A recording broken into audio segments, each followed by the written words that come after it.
আসসালামু আলাইকুম বন্ধুরা, সবাই কেমন আছেন? আশা করি আল্লাহর রহমতে ভালো আছেন। বন্ধুরা, আবার আপনাদের সামনে নিয়ে আসলাম খুবই মজাদার লোভনীয় গরুর মাংস রান্নার রেসিপি। আজকে গরুর মাংসটা আলু দিয়ে একটু ঝাল ঝাল করে রান্না করবো বন্ধুরা, ভিন্ন স্বাদের, খুবই মজাদার। আশা করি সম্পূর্ণ ভিডিও দেখবেন, দেখলে অবশ্যই ভালো লাগবে।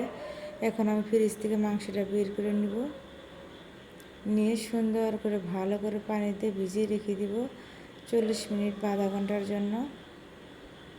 ভিজে রেখে দিয়ে বন্ধুরা এটা সুন্দর করে ভালো করে আমি মাংসটা সারিয়ে নিব। আমি অফ ক্যামেরা সারিয়ে নিয়েছি বন্ধুরা। এখন আমি রান্না করব।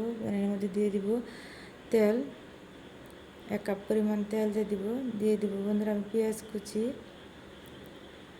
পেঁয়াজের পরিমাণটা বেশি দিতে হবে। দিয়ে সুন্দর করে ভালো করে একটু নেড়ে চেড়ে দিয়ে তারপর বন্ধুরা আমি দিয়ে দিব এখন তেজপাতা দিয়ে দেবো বন্ধুরা, দিয়ে দেবো দারচিনি, এলাচ দিয়ে সুন্দর করে ভালো করে নেড়ে চেড়ে দেবো। যে পর্যন্ত পেঁয়াজের কালারটা চেঞ্জ না হয় এই পর্যন্ত আমি সুন্দর করে নেড়ে চেড়ে দেবো। এই যে বন্ধুরা আমার পেঁয়াজটা কালার চেঞ্জ হয়ে গেছে। এখন আমি দিয়ে দেব রসুন বাটা, দিয়ে দেব আদা বাটা, দিয়ে দেব জিরা বাটা, দিয়ে দেবো কাঁচামরিচ বাটা, দিয়ে সুন্দর করে ভালো করে একটু নেড়ে চেড়ে নেব যেন কাঁচা গন্ধটা চলে যায়। তারপর বন্ধুরা আমি একে একে সব মশলা দিয়ে দেবো বন্ধুরা। এখন আমি হলুদ গুঁড়া দিয়ে দেবো বন্ধুরা, আমি ধনিয়ার গুঁড়া দিয়ে দেবো বন্ধুরা, মরিচ গুঁড়া। যে যেরকম ঝাল খান সেরকম ঝাল দিবেন। আমি একটু ঝাল বেশি খাই। গরুর মাংস একটু ঝালটা বেশি হলে খেতে ভালো লাগে, নয় মিষ্টি মিষ্টি লাগে। গরুর মাংস আসল মজাই হচ্ছে মশলা কষানি আর ঝাল। মশলাটা আমি কষিয়ে নেবো ভালো করে 10 মিনিট পরে 15 মিনিট পরে আমি কষিয়ে নেব। ঢাকনাটা ডেকে ডেকে কষিয়ে নেবো। দেখো বন্ধুরা, যখন দেখবো তেলটা উপরে বেশি হচ্ছে, গ্রেভিটা ঘন হয়ে গেছে, ভিতর থেকে একটা সুগার বেরোচ্ছে, তখন বুঝে নেব যে মশলাটা কষানি হয়ে গেছে বন্ধুরা। দেখো কি সুন্দর কালার হয়েছে, এরকম করে কষিয়ে নেবে। এখন আমি বন্ধুরা দিয়ে দিব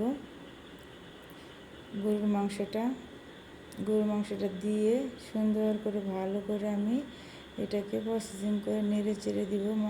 মশলার সাথে মাংসটা যেন সুন্দর করে ভালো করে আমি ঢুকিয়ে নিব, যেন সম্পূর্ণ মশলাটা মাংসের ভিতরে ঢুকে।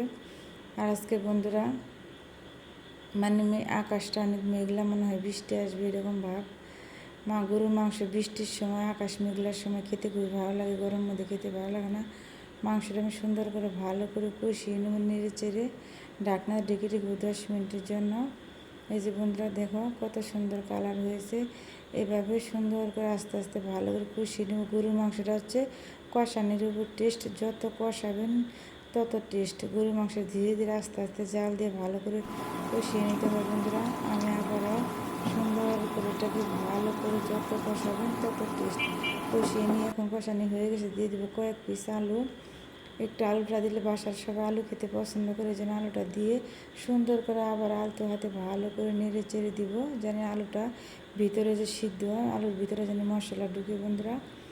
ভালো করে ঢাকনা দিয়ে আমি ঢেকে ঢেকে দিয়ে পুটিকে সুন্দর করে নেড়ে চেড়ে দিব বন্ধুরা। দেখো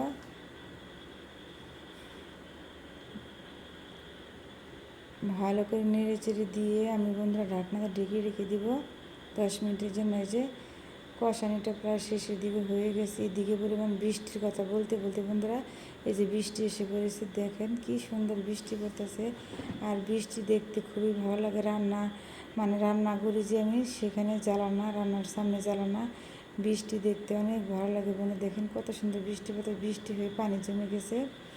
বৃষ্টির সময় যত মানুষের মন খারাপ থাক না কেন, যত টেনশন থাক না কেন, বৃষ্টি দেখলে সব দুঃখ সব কষ্ট ভুলে যায় মানুষ।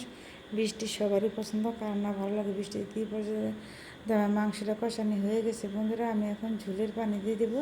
এটাকে আরও সুন্দরভাবে প্রসেসিং করে সিদ্ধ করার জন্য ঝোলের পানি দিয়ে আমি আলতো হাতে আস্তে আস্তে নেড়ে চেড়ে দিয়ে বন্ধুরা আমি আবার ঢাকনাতে ঢেকে রেখে দেবো 10 মিনিটের জন্য, যে পর্যন্ত বলক নেই। যে বন্ধুরা দেখেন বলকটা হয়ে গেছে, কত সুন্দর টকবক কত। সেই পর্যায়ে এখন আমি দিয়ে দেবো সব ধরনের মশলার গুঁড়ো আমি ফাঁকি করে নিয়েছি বন্ধুরা। এটা আমি রান্নার শেষে দিই। এটা শেষে দিলে কি হয়, তরকারির টেস্টটা দ্বিগুণ বেড়ে যায়। তরকারিটা খেতে কী যে ভালো লাগে বন্ধুরা, তা বলার পরে এভাবে আপনারা বাসায় রান্না করে খেয়ে দেখবেন, দেখবেন খুবই একটা মজার একটা রান্না। এটা খিচুড়ি, ভাত, পোলাও সব কিছুর সাথে খাওয়া যায় বন্ধুরা। আমি আপনাদেরকে রান্না শেখাই না, কিন্তু আমি যেভাবে রান্না করি সেভাবে দেখাই। যদি ভালো লাগে তাহলে এভাবে রান্না করে খেয়ে দেখবেন। দেখেন কত সুন্দর হয়েছে গ্রেভিটা, একদম ভিতর থেকে স্মেল গ্রান আসতে। আমার রান্নাটা যদি আপনাদের কাছে ভালো লাগে রেসিপিটা, তাহলে লাইক কমেন্ট করে সাবস্ক্রাইব করে বন্ধুরা আমার পাশে থাকবেন। সবার জন্য শুভকামনা ও দোয়া রইল। সবাই ভালো থাকবেন, সুস্থ থাকবেন। আল্লাহ হাফেজ।